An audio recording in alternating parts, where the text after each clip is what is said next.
Welcome back, IB Economics students, to this video lecture. In this video lecture, we're going to be going over monopolistic competition, the monopolistic competitive market structures, and the properties that this type of market structure has. Okay, so this is video we're going to be going over the monopolistic competition market structure. So monopolistic competition.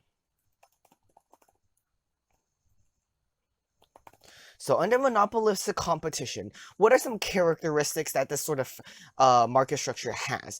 What are some common traits that are used to identify whether or not a market is seen as a monopolistic competitive firm or whether it is not considered a monopolistic competitive firm? So the first thing to look at is whether or not there are a large number of firms, okay? So a large number of firms, of different firms, okay? So why is this important? Because when there are a large number of different firms, competition can occur. It is only when a large amount of different firms exist, therefore competition between different firms can exist and they could thrive. If there are only a few firms, that would be a oligopoly. If there is only one firm or a few dominant firms, that would be a monopoly. So therefore, when there are a large number of different firms, that will be considered a monopolistic competition. That will be competitive because the firms get to compete with each other. Now, different with perfect competition, within monopolistic competition, there is product differentiation. Okay, is product differentiation. That means the products they offer are slightly different. So how would you define this? How would you actually view this and describe this in layman's terms? So for example, when you go to the supermarket, for example, where you go to your local Target or your local Trader Joe's or Walmart, you'll see there's a section all dedicated to toothbrushes, right? That's no surprise, as toothbrushes is a very common household appliance. Everybody needs toothbrushes.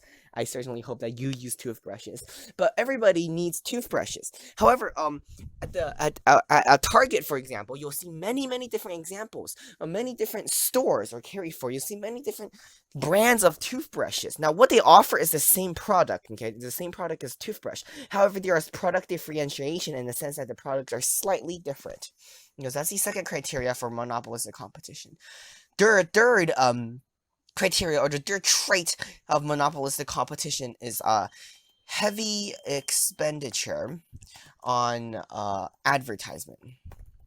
Okay, so because each of these firms are trying to get advantage on each other, on the other firms, because this is a competitive market structure, firms will rely on advertisement in order to make their product more desirable, to make their product more well known across the consumer base. So for example, you also bring it back to the toothbrush example. I'm pretty sure most of you guys have seen a toothbrush commercial from time to time.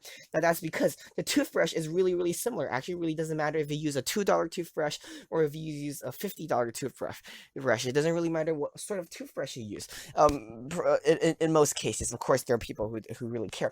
So that's why companies and firms need to spend a lot of money on advertisement and endorsements and promotions and coupons and things like that in order to get their leg upon competition. Okay. So also, because toothbrush are seen as relatively highly elastic goods, that means price changes in one firm's good will highly influence the decision making of the consumers into choosing other cheaper goods, because substitute goods between two toothbrushes are highly substitutable. That means the two toothbrushes are actually really interchangeable for each other. Therefore, using advertisement is very important. Another characteristic of monopolistic competition is them having some extent of price control. What do I mean by some extent of price control? That means to some extent they could choose their prices. So unlike the free market equilibrium forces and the perfect competition, where firms cannot have any price control, they cannot choose the prices at all. Within monopolistic competition, firms do indeed have some extent of price making ability. Now that is of course in large part due to the ability to not follow the market prices and to actually set their own prices. However, it is still important to take note that under monopolistic competitions, firms do have some extent of price control. However, that means they can raise their prices and lower their prices to a certain extent. However, if they lower the prices to too much of an extent, then consumers will of course just move to other producers instead of keep staying at their firm, seeing as how toothbrushes are a highly substitutable good, and a lot of their firms produce similar or substitutable goods, that of which is a toothbrush. Okay.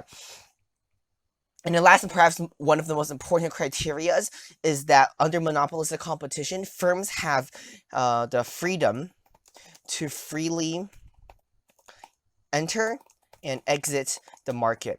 This means there is an absence of barriers to entry and barriers to exit. Now, this is of course a very, very important factor to why there is no long-term supernormal profits under monopolistic competition. So, in the four market structure that we're going to be studying, two of which have long-term supernormal profits. Only two of which, monopolistic competition and perfect competition, does not have long-term supernormal profits. They do not have long-term supernormal profits because of the low barriers of entry and the low barriers of exit. When there are subnormal profits, firms leave the market and they can leave freely because there are no barriers to exit. Okay. However, when there are supernormal profits, new firms will seek to enter the market to get the supernormal profit. Therefore, in the long term, there is no so I'm going to put this right here, and I'm going to highlight this. It's very important. Okay.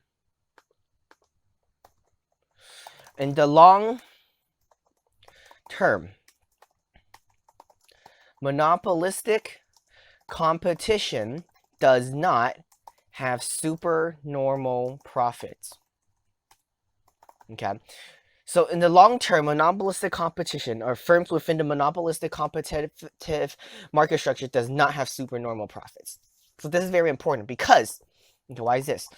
The lack of barriers to entry eats away the supernormal profits, and the lack of barriers to exit erodes or actually ends subnormal profits, leading to breaking even points of income.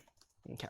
So what are some examples of monopolistic competition? Of course, there are no true examples of monopolistic competition because this is a highly theoretical model. It is impossible that this sort of monopoly structure actually exists. However, it is one of the most commonly seen market structures. For example, the taxi or mini bus companies, they are seen as, a sort of monopolistic competitive monopolies.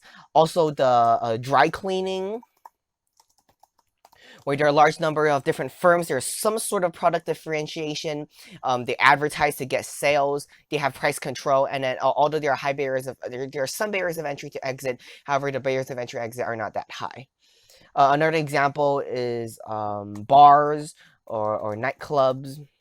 These are also seen as sort of examples for monopolistic competition. Furthermore, hairdressing.